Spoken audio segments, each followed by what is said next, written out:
ठीक है, क्या लिया? दो फिक्स पॉइंट लिया, एक थ्रेड लिया, इसकी लेंथ को फिक्स किया और दूसरा ये लिया। ठीक है, समझ ये बात है? अब देखो, अगर मैं इसको टाइट कर दूं ऐसे, अगर मैं इसको टाइट कर दूं और इसको अगर ऐसे रोटेट करा दूं ऐसे,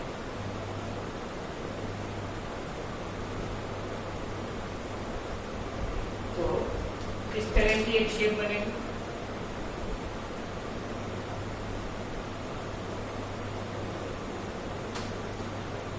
इस तरह की एक शेप बनेगी। ठीक है, इस शेप को हम लोग कहते हैं इलिप्स। इस शेप को हम लोग क्या कहते हैं? इलिप्स कहते हैं। हमने लिया दो फिक्स्ड पॉइंट, हमने लिया कितने फिक्स्ड पॉइंट? दो फिक्स्ड पॉइंट। कितना लिया? दो फिक्स्ड पॉइंट। उन दोनों फिक्स्ड पॉइंट से हमने क्या किया? एक थ्रेड की लेंथ को फिक्स कर दिया और इसको रोटेट करा दिया। तो इनकी वजह से क्या बना? एक ऐसी शेप बन गई, एक ऐसी शेप बन गई। ये बताओ, इस सर्कमफेरेंस के ऊपर किसी भी पॉइंट को कंसीडर करो, ये R1 और R2, R1 और R2, R1 डैश और R2 डैश, हमेशा इसका सम क्या होगा? कांस्टेंट होगा। क्यों? क्योंकि ये हमेशा उस थ्रेड की लेंथ के बराबर है। समझ बात है कि नहीं? तो इस तरह की जो शेप मिलती है उसे हम लोग कहते हैं एलिप्स। क्या कहते हैं? एलिप्स। तो एलिप्स क्या है? Collection of point whose distance from two fixed point, whose sum of distance from two fixed point always remain constant. Ellipse की डेफिनेशन समझ आया? जैसे सर्किल की डेफिनेशन क्या है? एक फिक्स्ड पॉइंट से वो सारा कलेक्शन ऑफ पॉइंट जो कि क्या है? इक्वी डिस्टेंस है। कहां से? इस फिक्स्ड पॉइंट से। इसको कहते हैं सेंटर और इस पूरे को कहते हैं सर्किल। फिक्स डिस्टेंस को कहते हैं रेडियस। ठीक है, यहां पर क्या था? सिंगल पॉइंट था। यहां पर क्या है?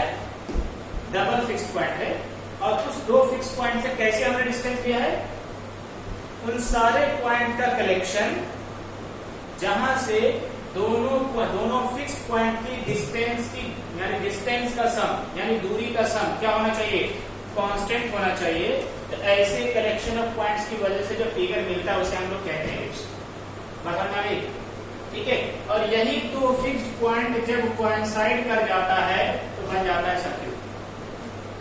सोच के देखो, सोच के देखो, ये ऐसे था, ऐसे, इसको अगर ऐसे कंबाइन कर दोगे तो ये क्या हो जाएगा? ऐसा। ठीक है, और इस रेडियस के बराबर क्या हो जाएगा? सर्किल। समझ गए? क्या हो जाएगा? सर्किल हो जाएगा। बस समझ गए? तो जब एलिप्स के दोनों फिक्स पॉइंट कोइंसाइड करते हैं तो उसे क्या कहते हैं? उसकी वजह से जो फिगर बनेगा वो क्या बनेगा? सर्किल बनेगा। तो हम ये कह सकते हैं कि सर्किल जो है एलिप्स का एक स्पेशल केस है। सर्किल जो है एलिप्स का क्या है? एक स्पेशल केस है जिसमें एलिप्स का दोनों फिक्स पॉइंट क्या करता है? कोइंसाइड कर जाता है। इतनी बात समझ में पक्का? ये जो फिक्स पॉइंट है एलिप्स का, इसे हम लोग कहते हैं फोकस। ये है फोकस 1 और ये है फोकस 2। ठीक है, इन दोनों को एक साथ हम कंबाइनली कहते हैं फोकाई। प्लूरल होता है इसका। क्या कहते हैं? फोकाई। तो एलिप्स हैज टू फोकस और foci, that is F1 and F2। तो उन दोनों फिक्स पॉइंट का नाम क्या है? फोकस है। इतनी बात समझ आ गई? पक्का? कोई डाउट तो नहीं? कोई डाउट तो नहीं है? इसलिए मैंने ड्रॉ करके दिखाया, वरना पूरे दिन समझाता रहता तुम्हारे सामने नहीं आता। ठीक है, इन दोनों फिक्स पॉइंट का नाम क्या है? फोकस। समझ आ गई? आई या नहीं आई? आ गई। तो अब देखो, इसी डायग्राम को सीधा बना लो दोबारा से। ये है हमारा इलिप्स। क्या है हमारा? इलिप्स। क्योंकि इसको नहीं समझोगे तो केपलर की बात समझ में नहीं आएगी कि केपलर क्या कह रहा है। ठीक है, तो देखो इधर जरा। तो ये है हमारा इलिप्स, ऐसा कुछ। ये है F1, ये है F2।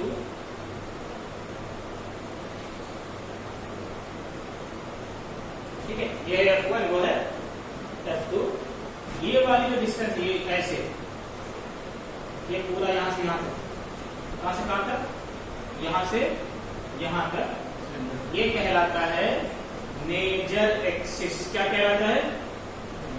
Major axis. क्या कहलाता है? Major axis. मान लो इसको मैं P कह दूं या A कह दूं, तो AP डिस्टेंस जो है वो क्या है? मेजर एक्सिस है। क्या है? Major axis of ellipse, that is AP। ठीक है। अच्छा, ये देख लो ग्राफ सिमेट्रिक है, ये डिस्टेंस जितना होगा उतना ये डिस्टेंस भी होगा। ठीक है। इन दोनों का मिड पॉइंट यहां से एक लाइन पास करा जाए, तो ये वाली जो डिस्टेंस है ये यहां से लेकर यहां तक, इसको हम लोग कहते हैं माइनर एक्सिस। क्या कहते हैं? Minor axis. पसंद आ गई? इन दोनों एक्सिस का जहां पर पॉइंट ऑफ इंटरसेक्शन है उसे हम लोग कहते हैं सेंटर ऑफ इलिप्स। क्या कहते हैं? Centre of ellipse. तो हम ऐसा कह सकते हैं कि जब फोकस इलिप्स का सेंटर से कोइंसाइड करता है तो सर्किल बन जाता है। कह सकते हैं? क्या बन जाता है? सर्किल बन जाता है। क्या बन जाता है? सर्किल बन जाता है। ठीक है। जब F1 and F2 foci of the ellipse coincide with the centre of the ellipse, it will become circle. ठीक है। पसंद आ गई? क्या बन जाएगा? सर्किल बन जाएगा। कब? जब focus F1 and F2 coincide कर जाएगा किससे? सेंटर ऑफ इलिप्स से। ठीक है। तो इसीलिए सर्किल जो है एक स्पेशल केस है किसका? इलिप्स का। सर्किल जो है क्या है? एक स्पेशल केस है किसका? इलिप्स का। इतनी पसंद आ गई? पक्का? कोई डाउट नहीं ना? चलो, अब ये बताओ, ये ग्राफ बिल्कुल सिमेट्रिक है। देखो इधर, इस सेंटर से यहां तक की जितनी दूरी होगी उतने ही दूरी यहां से इधर भी होगी। इस डिस्टेंस को हम लोग कहते हैं B। मतलब ये पूरी लेंथ कितनी है? 2B है ना। यहां से इस डिस्टेंस को हम लोग कहते हैं A। इधर भी कितना होगा? ये। तो मतलब मेजर एक्सिस की लेंथ कितनी हो जाएगी? 2A। ठीक है। तो हम ये कह सकते हैं ये जो CA है ये आधा है मेजर एक्सिस का, कह सकते हैं ना। और आधे को इंग्लिश में क्या कहते हैं? सेमी। क्या कहते हैं? सेमी। तो मतलब यहां से यहां तक की दूरी को हम लोग कहते हैं सेमी मेजर एक्सिस। पसंद आ गई? कहां से? C से A तक की दूरी को क्या कहेंगे? Semi major axis. और C से ऐसे ही इसका भी नाम ले दो, D और E। C से E की दूरी को क्या कहेंगे? Semi minor axis. ठीक है। पसंद आ गई? तो B क्या है? Semi minor axis. और A क्या है? Semi major axis. हाँ जी, कोई दिक्कत नहीं ना? हर टर्मिनोलॉजी समझ आ गया? तो सेमी मेजर एक्सिस क्या होता है? सेमी माइनर एक्सिस क्या होता है? फोकस क्या है? सेंटर क्या है इलिप्स का? और इसकी शेप कैसी होती है? ये बातें समझ आ गई? पक्का? चलो, अब आते हैं थोड़ा लॉज ऑफ वेक्टर की तरफ। हालांकि इसमें देखो बहुत सारी बातें हैं इलिप्स में, लेकिन मैं ज्यादा डिटेल में जाना नहीं चाहता, क्योंकि जितनी बातें हमने सीख ली है उससे वेक्टर्स के लॉज समझ में आ जाएंगे, इसलिए बाकी के डिटेल को हमने छोड़ दिया। ठीक है। समझे? क्योंकि रेगुलर क्लास में ही इंट्रेंस को उतना ही पढ़ना चाहिए जितना सवाल बनता है हमारा, क्योंकि अभी रिसर्च नहीं कर रहे हैं। रेगुलर क्लास होती है तो कई बार में इस वक्त बहुत ज्यादा टाइम होता है, तो बहुत ज्यादा डिटेल में पढ़ता है। ठीक है। यहाँ टर्मिनोलॉजी को पढ़ लो, इसकी इक्वेशन क्या होगी, एक्स स्क्वायर में a square plus y square में b स्क्वायर इक्वल टू, है उस चक्कर में नहीं पढ़ना इसेंट्रिसिटी क्या होती है। सिर्फ इतना समझ में आ गया, जो टर्मिनोलॉजी कैलकुलस के लॉज के अंदर आएगा वो अब तक कवर हो गया। ठीक है। बस समझ आ गई? इसको ड्रॉ करो जल्दी से, मैं रब करता हूँ। आते हैं कैलकुलस की लॉज की तरफ।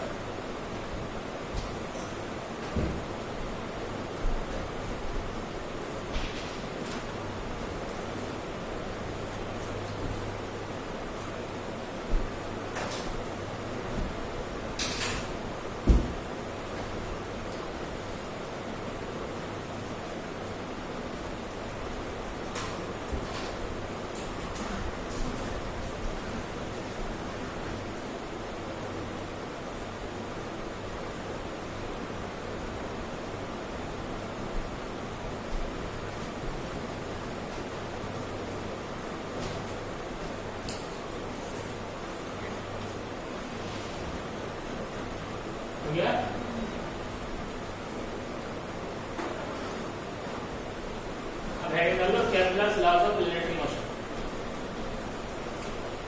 या पहले लिख चुके हो क्या? तो ये बात तो इलिप्स की थी, इसके नीचे इलिप्स लिखा था। चलो अब लिखो Kepler's first law, Kepler's first laws of planetary motion. ठीक है,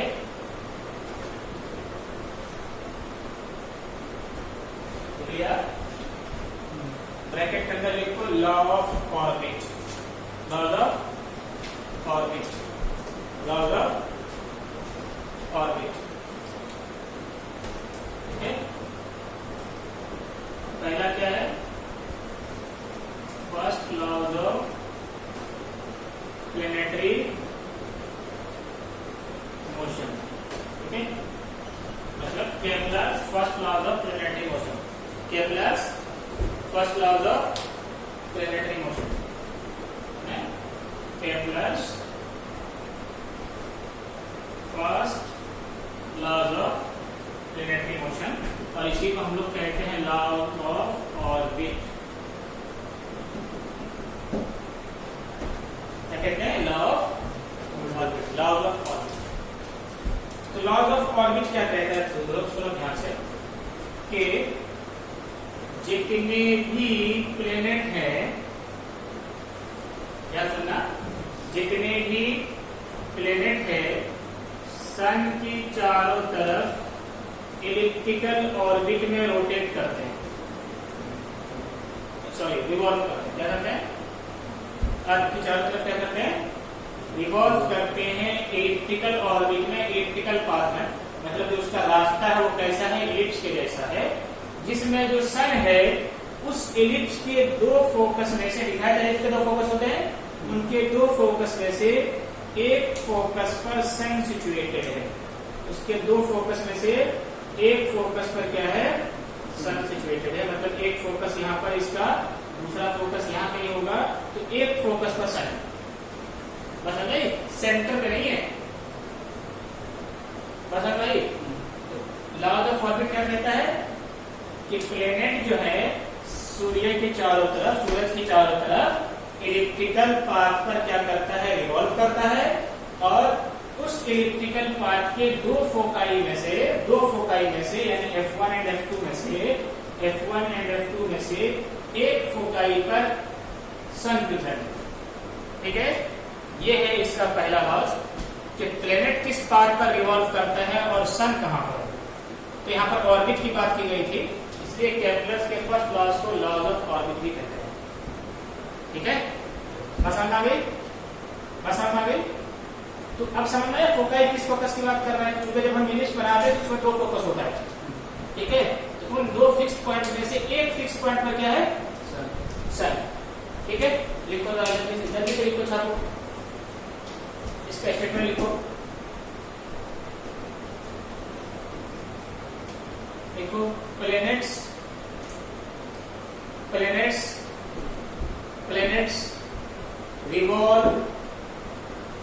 revolve around the sun. Planets revolve around the sun.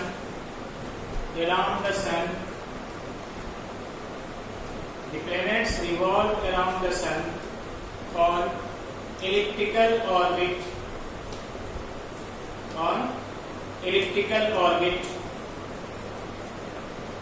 In which sun is situated.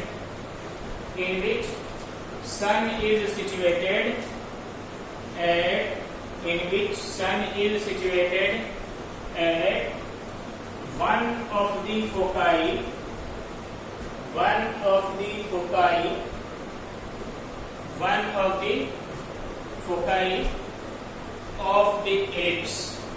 of the ellipse. ये क्या था? पहला लॉज था। ठीक है, हाँ जी, कुछ छूट गया क्या? नहीं छूटा। ये क्या था? पहला लॉज था। ये जो फोकाई है ये फोकस का प्लूरल है। किसका? फोकस का प्लूरल है। तो दो फोकस था जिसे लिखा मैं फोकाई। ठीक है, समझ आ गई? पहला लॉ समझ में आ गया। चलो दूसरे लॉ की तरफ चलो। क्या लिखोगे? Kepler second laws of planetary motion, या ब्रैकेट के अंदर लिखोगे law of areas. Law of areas, law of areas, Kepler's second laws of planetary motion, Kepler's second laws of planetary motion या law of areas, law of areas, law of area. समझ आ गई बात है? Kepler's second law of planetary motion या law of areas.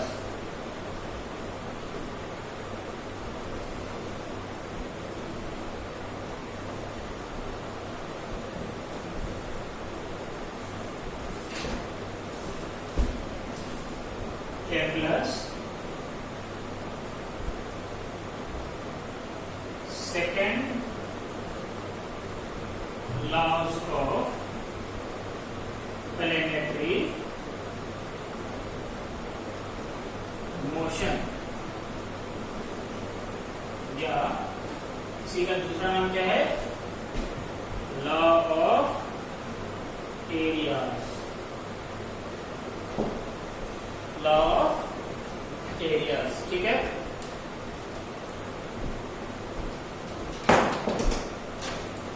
अच्छा देखो, हम पहले से जानते हैं प्लैनेट किसके रिवॉल्व करता है? इलिप्टिकल ऑर्बिट में। किसमें रिवॉल्व करता है? इलिप्टिकल ऑर्बिट में। ठीक। और यहां पर क्या है? उसके एक फोकस पर क्या है? सन सिचुएटेड है। एक फोकस पर क्या है? सन सिचुएटेड है ऐसे।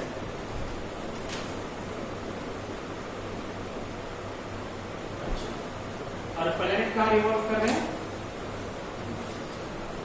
ऐसे ऑर्बिट में। ठीक है? ऐसे। ठीक है? अब सुनना ध्यान से। ये देखो, सन को जब हम बनाते हैं तो इस एलिप्स का एक वर्टेक्स इधर है, दूसरा वर्टेक्स इधर है। तो जो करीब वाला है ना, सन से करीब वाला, सन से करीब वाला, इस पॉइंट को कहते हैं, इस पॉइंट को हम लोग कहते हैं, पी से जिसको डिनोट किया है, पी पॉइंट को कहते हैं पेरीहेलियन। क्या कहते हैं? पेरीहेलियन। हालांकि मुझे पता देना चाहिए, मालूम करने के बाद में। और ये जो दूर वाला पॉइंट है, इसको मैंने लिखा है क्या? ए। इस पॉइंट को हम लोग कहते हैं एपिहेलियन। ठीक है? तो यही बात है। तो सन से दूर वाला पॉइंट एपिहेलियन, सबसे करीब वाला पॉइंट पेरीहेलियन। ठीक है? इतनी बात समझ में आ गई? ठीक है? हो सकता है ये टर्मिनोलॉजी इस्तेमाल कर रहे कभी। ठीक है? अब सुनना ध्यान से। तो लॉ ऑफ केपलर्स का सेकंड लॉ क्या कहता है कि प्लेनेट के सेंटर से सन के सेंटर को ज्वाइन करो। करना? ठीक है? कर दिया। अब मान लो टी टाइम है, कितना? किसी टी टाइम में ये यहां से ऐसे खिसक के ऐसे आ गया। ये जो लाइन इसको ज्वाइन कर रही है, जो प्लेनेट यहां से यहां आया होगा, यहां से यहां आया होगा। ठीक है? तो ये जो लाइन है, ये भी ऐसे पोजीशन अपनी चेंज किया होगा। क्या होगा? तो ये जो line joining planet and the sun है, वो कुछ एरिया कवर किया है। क्या है? कुछ एरिया कवर किया है। ठीक है? ये वाला एरिया कवर किया है, स्वीप किया है। कह सकते हैं ऐसा? तो ये तो एक बार हमने देखा कि टी टाइम में इतना एरिया कवर किया। फिर ऐसे ही इसी सिचुएशन को हमने यहाँ पे ऑब्जर्व किया। सपोज कर लो कि इनिशियली पॉइंट यहाँ पर है और इतना ही टी टाइम के लिए ऑब्जर्व किया। इतने टाइम के लिए, उसी टी टाइम के लिए ऑब्जर्व किया और सपोज कर लो यहाँ पहुंच गया टी टाइम में, तो फिर से एक एरिया कवर किया उसी टी टाइम। क्या कह रहा है सुनो, अब सुनो केपलर का सेकंड लॉ क्या कहता है कि प्लेनेट और सन को ज्वाइन करने वाली लाइन इक्वल एरिया स्वीप करती है, इक्वल एरिया स्वीप करती है इक्वल टाइम इंटरवल में। मतलब यहाँ पर दोनों का टाइम इंटरवल हमने सेम लिया था, ठीक है। किसी भी दो इंस्टेंट पर, एक ये वाला इंस्टेंट था दोनों, दूसरा ये दोनों इंस्टेंट है, टाइम क्या था दोनों के लिए सेम था। तो इस टाइम में जो भी एरिया कवर किया है और इस टाइम में जो भी एरिया कवर किया है, दोनों के लिए टाइम इंटरवल सेम है क्या? तो क्या कह रहा है कि सेम टाइम इंटरवल के लिए प्लेनेट की वो लाइन जो सन से प्लेनेट को ज्वाइन करती है, प्लेनेट के लिए वो लाइन जो सन से प्लेनेट को ज्वाइन करती है, इक्वल एरिया कवर करता है, इक्वल टाइम इंटरवल, ठीक है। तो हमने टाइम इंटरवल सेम लिया। मान लो यहाँ पर एरिया A1 है और ये एरिया A2 है, तो A1 बराबर होगा किसके? A2। समझ आ गई? आई या नहीं आई बात है? आ गई? तो लिखो डेफिनेशन जल्दी से।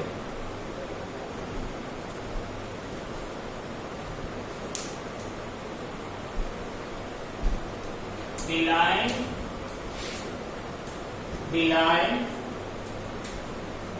line joining the sun and the planet,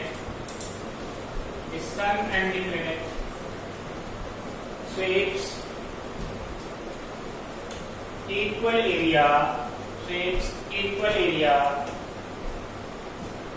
equal time interval.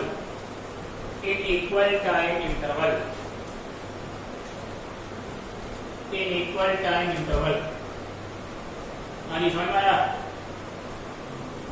आया? पक्का? सवाल दिया जाए बना लोगे? चलो एक आध क्वेश्चन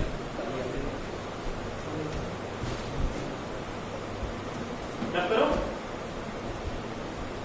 कर दूं? रब करो?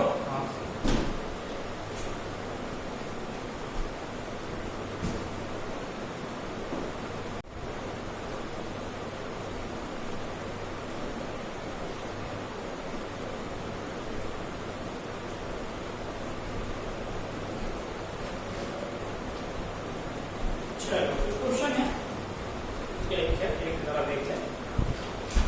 एक क्वेश्चन देख लो, ये प्लेनेट, ये क्या है? सेकंड माइनर एक्सिस, और ये क्या है? Major axis. यहाँ पर क्या है? सन। यहाँ पर क्या है? सन। और ये डॉटेड लाइन है जो कि हमने जोड़ दिया है, मैं नाम दे दूं इसका, ये था P A T T। चलो मैं ऐसा पार्ट,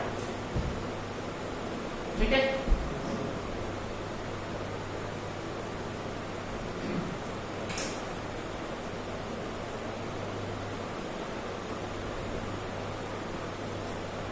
क्वेश्चन में ऐसा गिवन है, ये एरिया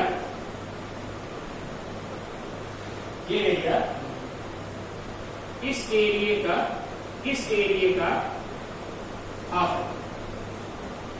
इस एरिया का, ये जो SDE एरिया है, एरिया ए है, ये इस एरिया का हाफ है। समझ आई? मतलब अगर ये एरिया ए है तो ये कितना होगा? 2A। क्वेश्चन में गिवन है एरिया, गिवन है area DAE is equal to twice of area DSE, ऐसा गिवन है, ठीक है। क्या ऐसा गिवन है? अब क्वेश्चन है, if a planet takes t time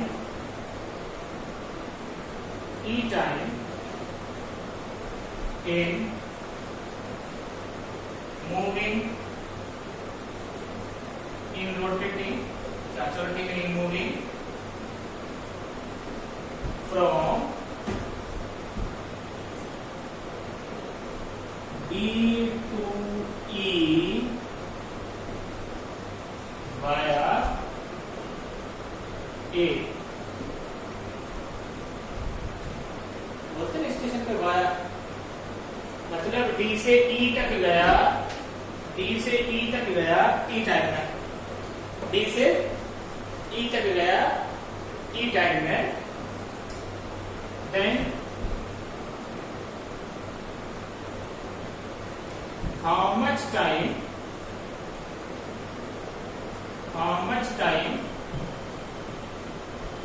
it will take in moving from E to D via T। ठीक है, सवाल को समझ में आया? हाँ, पहले पढ़ा या नहीं? ये क्या क्या है? हाँ? ऐसा तो सोचा नहीं हमने कि क्वेश्चन में गिवन है ये वाला एरिया इसका हाफ है, तो अब जरा सिमेट्री से देखो, ये आधा आधा एरिया में बांटता है क्या? ये एरिया अगर ए 2A है तो ये पूरा एरिया भी 2A, ठीक है, तो मतलब ये एरिया ए तो इधर वाला बचा हुआ भी ये होगा, मतलब ये टोटल एरिया 3A है और ये एरिया ए, आधा सॉल्यूशन हो गया। क्या कहा था हमने? प्लेनेट स्वेप करता है equal area and equal time interval. तो अब ये बताओ, ये यहां से जब यहां तक आया तो लाइन ज्वाइनिंग तो यही होगा ना, यहां से यहां तक आया तो कितना एरिया कवर किया? ये पूरा रेड और ग्रीन, तो कितना टाइम लगा इसको? T टाइम, ठीक है, और यहां से यहां आएगा तो कितना टाइम लगेगा ये पूछा गया है। ये बताओ, यहां से यहां तक A एरिया है और यहां से यहां तक उसका 3 टाइम्स एरिया है जो स्वेप किया उन्होंने, तो टाइम भी तो 3 टाइम्स हो गया होगा, क्योंकि इक्वल टाइम इंटरवल में इक्वल एरिया, तो कहीं पर एरिया अगर 3 टाइम्स है तो टाइम भी क्या होगा? यहाँ पर जो टाइम लगेगा उसका 3 टाइम्स होगा। बस हम हो गया नहीं होगा? तो अगर यहां से यहां तक आने में T टाइम लगा है तो यहां से यहां तक जाने में T/3, तो एरिया कम है, 1/3 एरिया है नहीं, तो कितना हो जाएगा? T/3। सोल्यूशन समझ में आया? कितना हो जाएगा? T/3। अब देखो डिस्टेंस, देखो DAE उतना ही है जितना EPD है, डिस्टेंस उतना ही है, लेकिन यहां पर ये तेजी से कवर कर लिया और इधर स्लो डाउन हो गया, है ना? इधर क्या हो गया? स्लो डाउन हो गया। तो क्या देखते हो, जब प्लेनेट सन से दूर होता है उसकी स्पीड घट जाती है, जब करीब आता है उसकी स्पीड बढ़ जाती है। कैसा? क्योंकि लॉ ऑफ एरियाज को फुलफिल करना है, समझ में आई? तो अब ये बताओ, सबसे करीब वाला पॉइंट कौन सा है? पेरिहेलियम, और सबसे दूर वाला एपिहेलियम, ठीक है, तो मतलब सबसे कम स्पीड कहां पर होगी?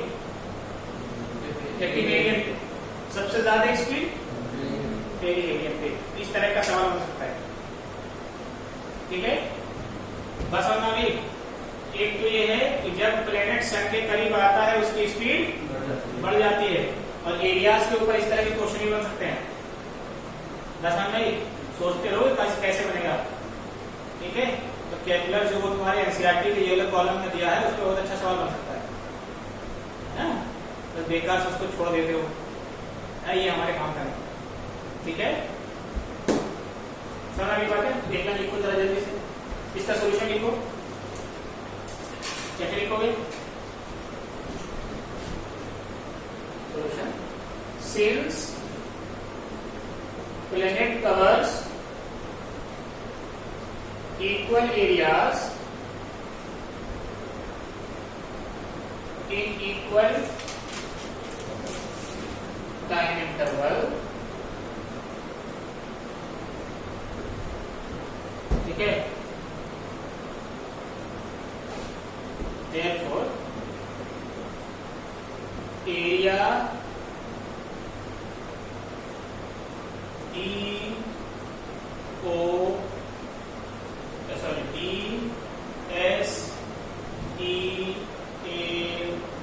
दिखा, DSEAD दिखा, is equal to 3 times area, क्या लिखोगे, DSEPD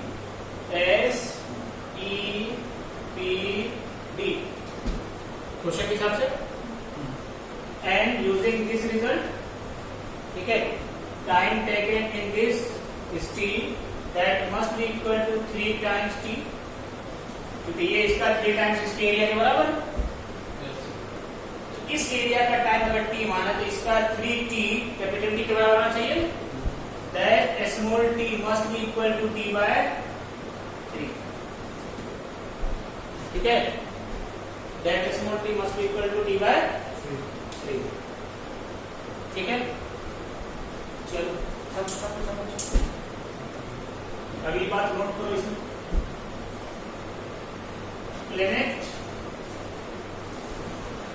planets speed increases when it reaches near the sun,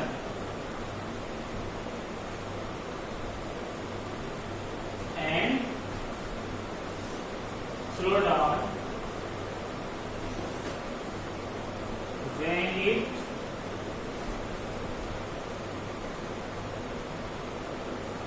is away from the sun, ठीक है। Its speed will be maximum at perihelion and minimum at epihelion, लिखो जल्दी से, planet's speed is maximum at perihelion and minimum at epihelion,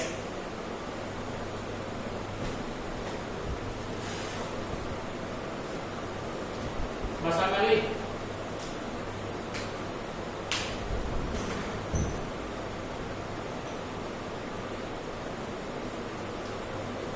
ठीक है, बस आ गई, आगे बढ़े। चलो जी आओ थर्ड लॉस की तरफ, आधी खत्म कर रहे हैं इसको, तो अगली क्लास से प्रेशर एंड फ्लोटेशन की बात करेंगे, ठीक है। कैलकुलस को आज खत्म करें, ग्रेविटेशन का पार्ट खत्म होगा, क्योंकि तुम्हारा ये बुक में जो ग्रेविटेशन और फ्लोटेशन भी दिया हुआ है आपके बड़े एक्सपीरियंस पर, ये सब ठीक है। मैंने उसको बांट दिया है, मैं ग्रेविटेशन यहीं तक कहता हूँ, बाकी फ्लोटेशन, ठीक है।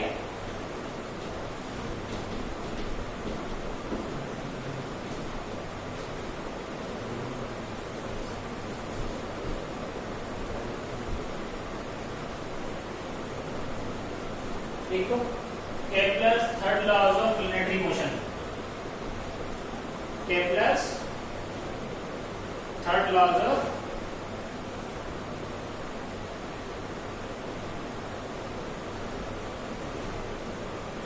Kepler's third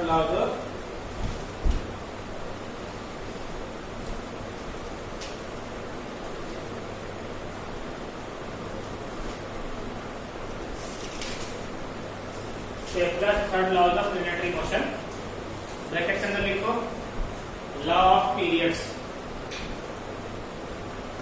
Kepler's third laws of planetary motion, या क्या लिखो लॉ ऑफ पीरियड्स। पीरियड से मतलब है टाइम पीरियड। पीरियड से क्या मतलब यहाँ पर टाइम पीरियड।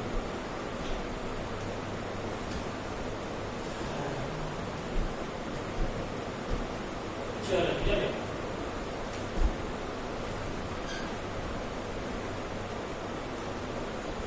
ये है इलिप्स।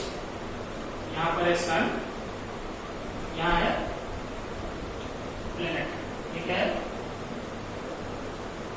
ब्लू बना दिया और मान लो क्या है? प्लेनेट। देखो प्लेनेट को एक चक्कर ऐसे रिवॉल्व करने में यहां से वापस यहां तक जो टाइम लगता है उसे हम लोग कहते हैं टाइम पीरियड ऑफ रिवोल्यूशन या पीरियड ऑफ रिवोल्यूशन। ठीक है, टाइम पीरियड या सिंपली इसको क्या कहते हैं? Period of revolution. Time period क्या कहते हो? Period of revolution. पसंद आ गई? पसंद आ गई? अच्छा, हमने बात किया था यहां से लेकर यहां तक, यहां से लेकर यहां तक क्या कहलाता है? Semi major axis. और यहां से यहां तक सेमी माइनर एक्सिस। ठीक है, अब ध्यान से सुनना मैं क्या कह रहा हूं।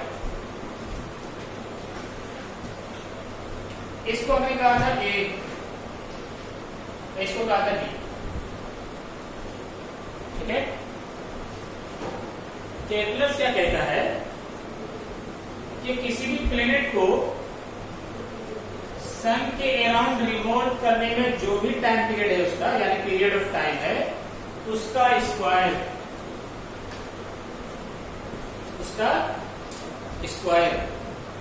डायरेक्टली प्रोपोर्शनल है cube of semi major axis की। प्रोपोर्शनलिटी किस पर है? Cube of semi major axis की। मतलब माइनर एक्सिस की बात उन्होंने नहीं की। ठीक है, किसकी बात की? मेजर एक्सिस की। ठीक है, तो मतलब जब भी प्लेनेट रिवॉल्व करता है, जब भी प्लेनेट रिवॉल्व करता है सन के अराउंड किसी टाइम पीरियड टी में, उसका टाइम पीरियड टी जो है उसका स्क्वायर प्रोपोर्शनल होता है cube of semi major axis of that ellipse in which they are revolving. ठीक है, अब देखो जब भी प्रोपोर्शनलिटी होती है, इसको कन्वर्ट करने के लिए हम क्या लाते हैं? इक्वलिटी। हम क्या ला सकते हैं? कांस्टेंट बाय ए स्क्वायर ए क्यूब। तो यहां से हम ये भी कह सकते हैं ना कि T square by A cube का रेशियो कांस्टेंट है। तो कहीं कहीं पर बुक में ऐसे रिजल्ट लिखा हुआ। ठीक है, पसंद आई टाइम पीरियड का स्क्वायर और cube of semi major axis का रेशियो कांस्टेंट है। ठीक है, कोई बात नहीं। ठीक है, दोनों एक ही बात है, अलग अलग नहीं है। पसंद आ गई? तो केपलर थर्ड लॉ क्या कहते समझ में आया? केपलर थर्ड लॉ क्या कहते समझ में आया? ठीक, लिखो जरा इसको। It states that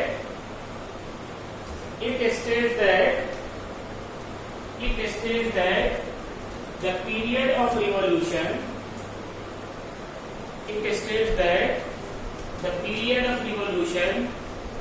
of a planet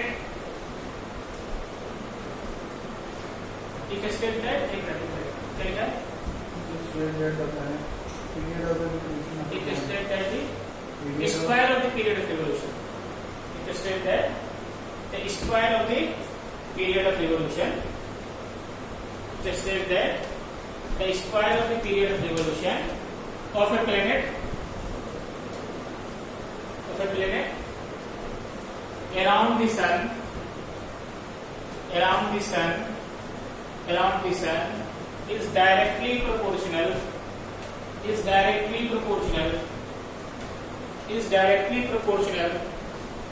to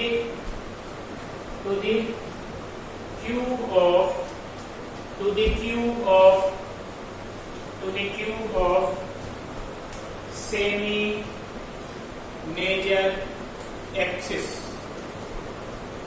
जाहिर सी बात है किसका? एलिप्स का, उसके ऑर्बिट का जिसका प्लैनेट रिवॉल्व कर रहा है। ठीक है, to the cube of semi major axis. उसके नीचे ये बात लिखो जल्दी से फटाफट। हाँ, उसके स्टेटमेंट के नीचे लिख लिया।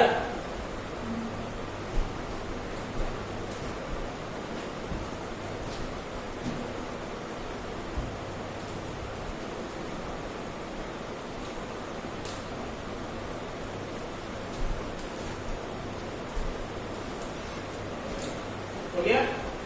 छप चुके? अच्छा, थोड़ा और दिमाग की बत्ती जलाते हैं।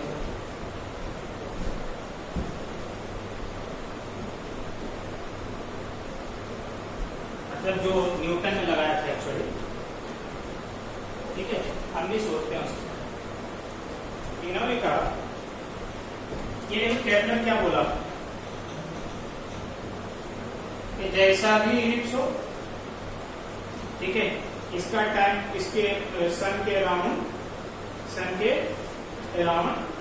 प्लेनेट को रिवॉल्व करने में अगर टी टाइम लग रहा है तो इसका टी का स्क्वायर किसके प्रोपोर्शनल है? इस cube of semi major axis. ठीक है, इस cube of semi major axis का एक काम करो, इसको सेंटर मान लो और इसको रेडियस, किसको? सेमी मेजर एक्सिस को, और एक सर्किल ड्रॉ करो।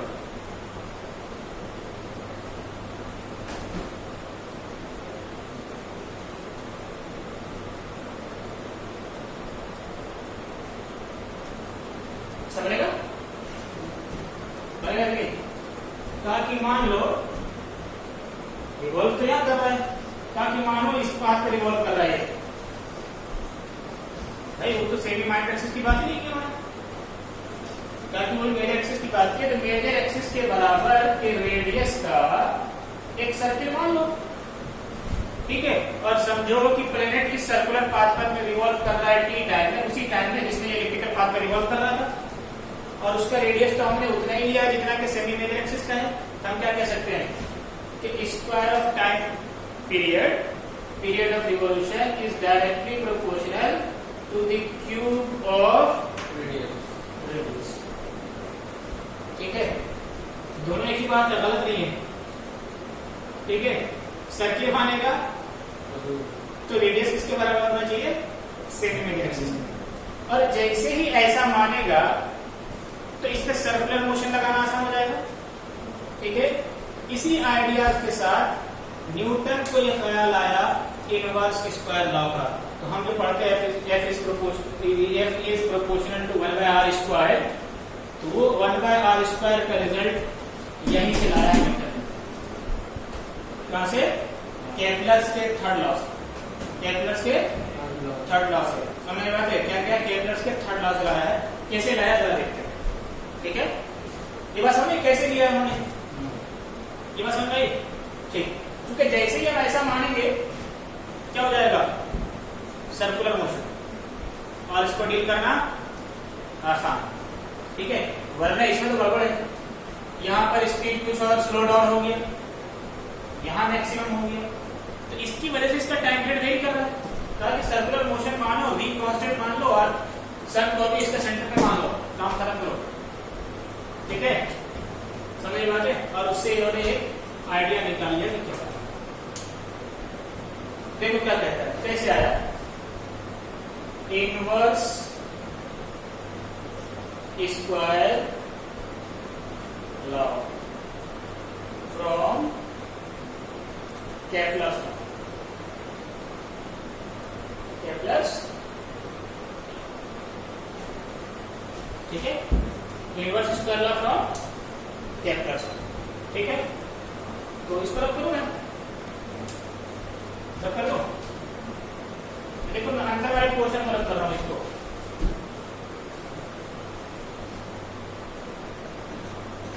पहले बात समझ आएगा,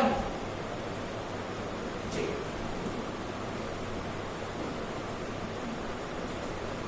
ऐसा माना है ना, ऐसा माना, ऐसा, और इसके सेंटर पे किसको माना?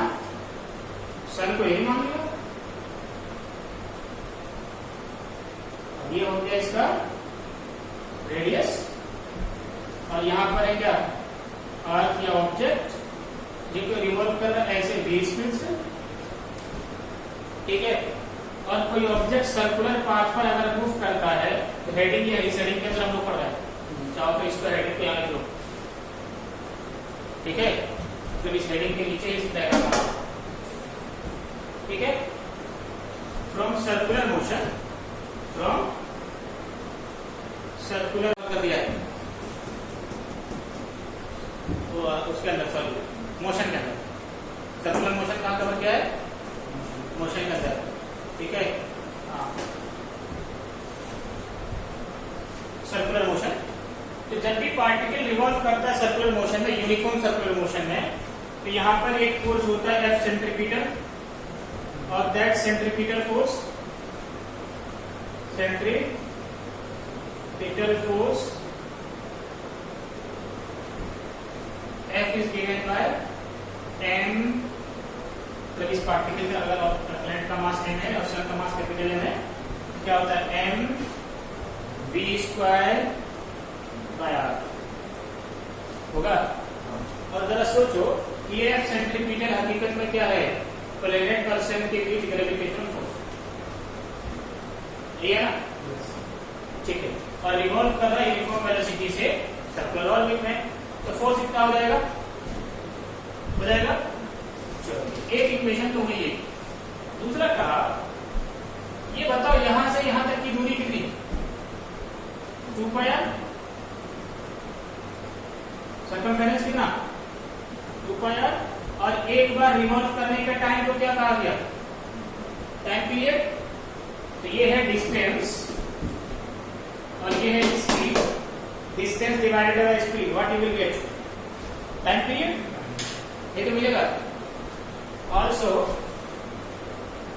T is equal to 2 pi r by v, 2 pi r by v, ये होगा क्या, होगा, ये कह लो इसको equation 2, from equation 2 we can rearrange them as 2 pi r by t, put them in equation 1, तो कर लें, ठीक है, क्या हो जाएगा, यहाँ लिख दो ऊपर, इधर लिख दो,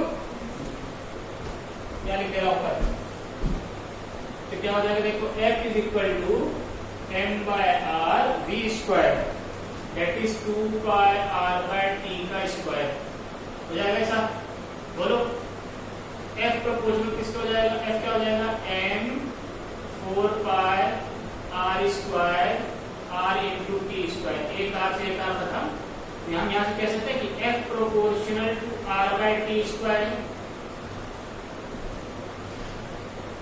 बाकी चीज तो कांस्टेंट है भाई, 4 पाई m कांस्टेंट है, प्रोपोर्शनलिटी में कन्वर्ट कर दो, ये बात तो जानते हो ना, प्रोपोर्शनलिटी में कन्वर्ट कर दो, इसको हमने लिख दिया 3, but from Kepler's laws that t square is proportional to r cube, therefore equation 3 becomes f proportional to ऊपर r नीचे r cube, एक r हट गया, f proportional to 1 by r square, from here Newton's got inverse square relation, के gravitational force जो है inversely proportional to r square, मतलब आई, ठीक है, हर कोई बाप दादी को नहीं खाता, ये भी खा लेते, ठीक है नहीं भाई, केपलर कौन हुआ, साइंटिस्ट, इनके बाप दादा ही हुए, अपनी बाप दादा कमाई खा के निकाला ये, ठीक है, लेकिन हाथ अदा कर लिया, ठीक है, इतनी बात समझ आ गई, तो यहीं पर हो गया खत्म। अगली क्लास में हम लोग शुरू करेंगे क्या, प्रेशर, थ्रस्ट, फ्लोटेशन, ये सब बातें करेंगे, ठीक है, यानी कि चैप्टर हमारा क्या होगा एक्चुअली फ्लोटेशन। तुम चाहो तो नोट्स अपना इसी में कंटिन्यू करते रहना, मसला नहीं इसमें, इसी ग्रेविटेशन में एनसीईआरटी के हिसाब से, ठीक है, तो ग्रेविटेशन वाला पोर्शन खत्म हो गया, ठीक है, मसला नहीं।